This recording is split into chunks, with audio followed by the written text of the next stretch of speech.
అనగనగా ఒక కాకి. అది ఆహారం కోసం మిట్ట మధ్యాహ్నం ఒక ఇంటి మీద వాలింది. అక్కడ ఉన్న ఒక పెద్దావిడ ఆ కాకిని ఛూ ఛూ అని వెళ్ళగొట్టింది. కాకి ఆ బాధతో అక్కడి నుంచి వెళ్ళి ఒక కులను ఒడ్డున ఒక చెట్టు మీద వాలింది. ఆ కులంలో ఉన్న ఒక హంస కాకి బాధపడ్డం చూసి, కాకీ కాకి ఎందుకలా ఏడుస్తున్నావు అని అడిగింది. నన్ను చూసి, నా రంగు చూసి అందరూ నన్ను తరిమేస్తున్నారు. నీలాగా అందంగా తెల్లగా నేను లేను.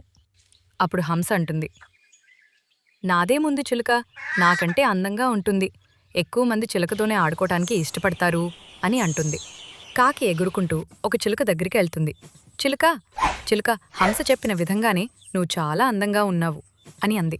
అప్పుడు చిలుక అంటుంది, నా అందానికేముంది, నాకంటే నెమలి ఇంకా చాలా అందంగా ఉంటుంది అని చెప్తుంది. వెంటనే కాకి ఒక నెమలి దగ్గరికి వెళ్ళి, నెమలి నెమలి, నువ్వు ఎంతో అందంగా ఉన్నావు. నువ్వు కొరవిప్పితే నీ నెమలిపించాలు హరివిల్లులాగా ఉన్నాయి అని అంటుంది.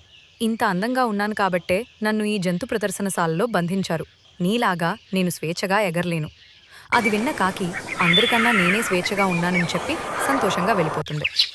నీతి: జీవితంలో రంగు ముఖ్యం కాదు, స్వేచ్ఛగా సంతోషంగా బతకాలి.